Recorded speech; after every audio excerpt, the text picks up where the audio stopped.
Most of the fishing I do these days is catch and release only.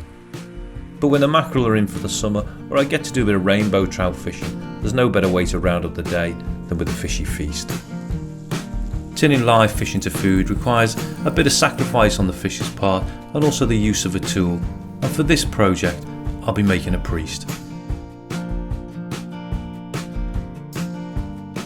Design wise, there's not really a lot to a priest, it's really just a fancy stick with some added weight.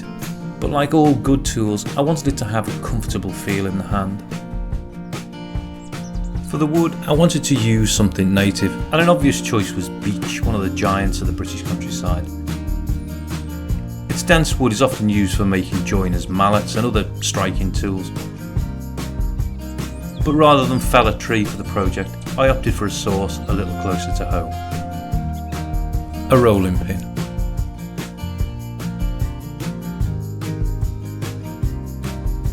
To prepare the wood, I'm going to cut the ends off square on the chop saw, and rather than throw them away, I'll keep hold of them for another project. To mark the centres, I'm using a jig and a chisel. This is made from a couple of pieces of wood that I've glued together at a 90-degree angle. To bisect the angle, I've added a piece of plastic at 45 degrees. I can deepen the centre marks with an awl, and after knocking out the drive centre from the lathe, it can be tapped into one end.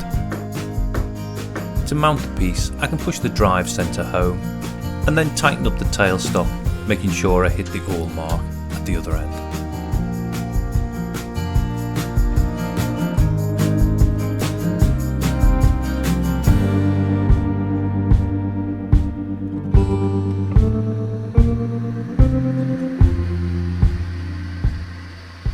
Tools wise, I normally start out with a roughing gouge. No matter how careful I am marking and positioning the ends, I still need to true up the piece.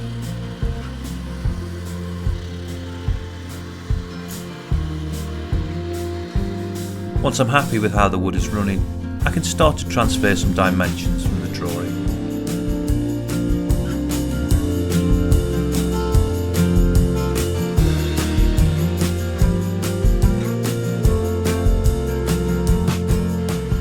For the first cut, I'm using a skew chisel to mark out the key features like the ends and the handle stop.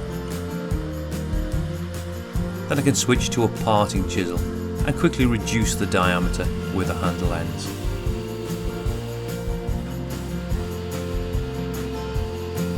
Using a pair of calipers that have been specially ground to stop them catching in the work, I can shave down the final millimetres to an accurate size.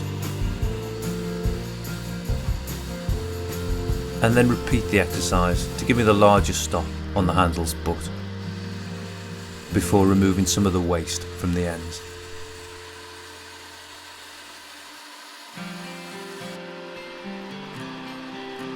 To start work on tapering the handle, I'm back with the skew chisel. And while it makes light work of shaving down through the wood, I'm always aware when using it that I need to feel gently with the blade to get the best out of it.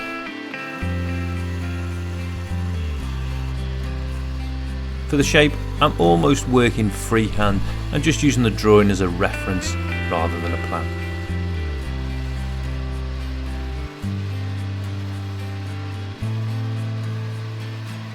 To lay out some beads for a grip, I'm using the back of the calipers to give me an even sizing. And then I can begin to create some chamfers. This is probably the most detailed part of the project, and for somebody like myself who doesn't do much in the way of wood turning, the most time consuming.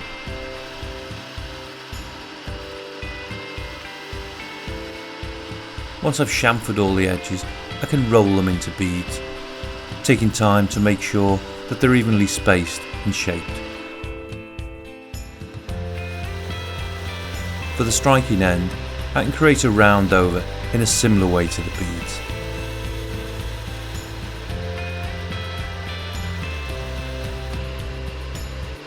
And for the handle stop, I can gently rock the parting tool backwards and forwards until I have a rounded edge. Before I can finish the shaping, I need to make a plug which I'll use later to fill the head after I've added the weight. Once I've finished with the tools, I can remove the rest and get on with the job of sanding.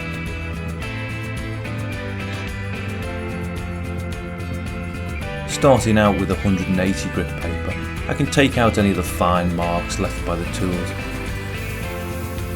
and then I can work through the grades to 600 grit, which almost feels like polishing.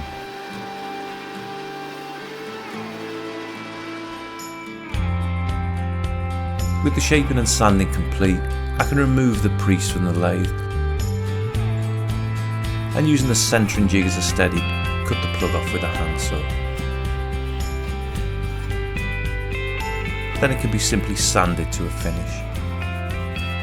To protect the head, I'm wrapping it in masking tape.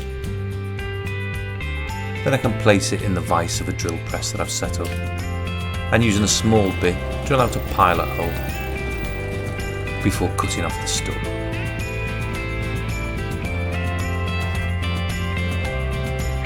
To drill out for the weight, I've fitted a larger Forstner bit, and I can gently bore down to approximately 40mm, about 1.5 inches. For the weight itself, I'm heating up a small chunk of pewter on a hot plate until it melts.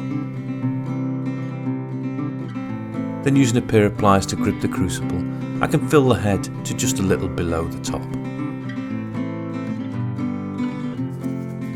To cap the weight, I'm adding a drop of waterproof glue. Then I can push the plug home and remove the waste with a flush saw. With a little sanding and the addition of a hole for a cord, I can move on to applying the finish.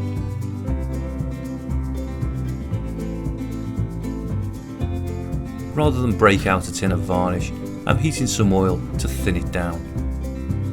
To make things a little easier, I've hung the priest up with some wire. And then I can apply a heavy coat of oil until the wood is completely saturated and dripping. After an hour or so, a good part of the oil has been absorbed, and I can recoat any areas that have dried out, and then leave it a little longer to absorb the new oil. To finally let the priest and oil dry, I can remove the excess with a cloth, and then it's just a waiting game.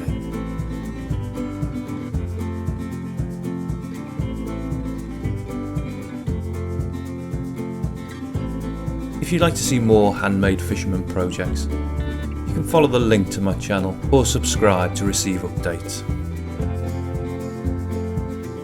As usual, I'll post a drawing on my blog of the project. You should find a link to the blog in the video description. Finally, I'd like to give a shout out to Brendan Stemps, a great wood turner and fellow YouTuber whose videos I've been watching to try and improve my turning. I'll also post a link to his channel in the description. Thanks for watching.